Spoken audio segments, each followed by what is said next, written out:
बहुत समय पहले की बात है। एक घना जंगल था जहां अनेक प्रकार के पशु पक्षी शांतिपूर्वक रहते थे। उसी जंगल के पास एक चालाक और स्वार्थी व्यक्ति रहता था। वह साधु का वेश बनाकर रहता था, जैसे सिर मुंडा हुआ, शरीर पर गेरुआ वस्त्र, हाथ में कमंडल और मुख पर बनावटी शांति। लेकिन वास्तव में वह क्रूर, कपटी और बहरूपिया था। उसका असली उद्देश्य पशुओं को धोखे से मारकर अपना पेट भरना था। एक दिन वह जंगल में बहुत तक चला गया। वहां उसने देखा कि जंगल के पशु एक दूसरे पर भरोसा करते हैं और साधु संतों का बड़ा सम्मान करते हैं। यह देखकर उसके दिमाग में एक चाल आई। उसने जंगल के बीच एक पेड़ के नीचे आसन जमाया और जोर जोर से कहने लगा, मैं हिंसा छोड़ चुका हूं। अब मैं केवल तप, त्याग और शांति के मार्ग पर चलूंगा। उसकी मीठी बातें और शांत चेहरा देखकर जंगल के पशु प्रभावित हो गए। धीरे धीरे हिरण, खरगोश, बंदर, यहां तक कि शेर भी उसे सम्मान देने लगे।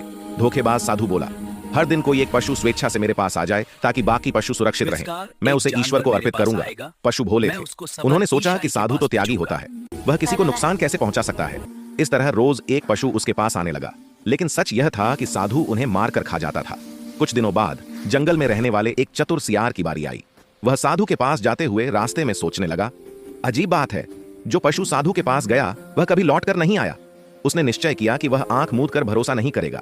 जब सियार साधु के पास पहुंचा तो उसने देखा पास ही हड्डियों का ढेर पड़ा था, खून के निशान थे और साधु के दांत मांस से सने हुए थे। सियार समझ गया कि यह साधु नहीं बल्कि धोखेबाज हत्यारा है। सियार ने चालाकी से कहा, महात्मा, मैं बहुत कमजोर हूं, मुझे थोड़ा पास आने दीजिए ताकि आपके चरणों में बैठ सकूं। जैसे ही साधु पास आया, सियार पूरी ताकत से भागा और जंगल में जाकर सब पशुओं को सच्चाई बता दी। सभी पशु एकजुट हो गए। उन्होंने साधु को चारों ओर से घेर लिया। उसका भेद खुल चुका था। डर के मारे साधु भागने लगा, लेकिन जंगल के पशुओं ने उसे मार डाला।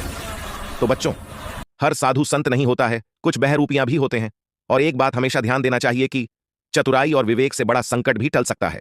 इसी तरह की वीडियो देखने के लिए हमारे चैनल के लाइक एंड सब्सक्राइब बटन को जरूर दबाएं।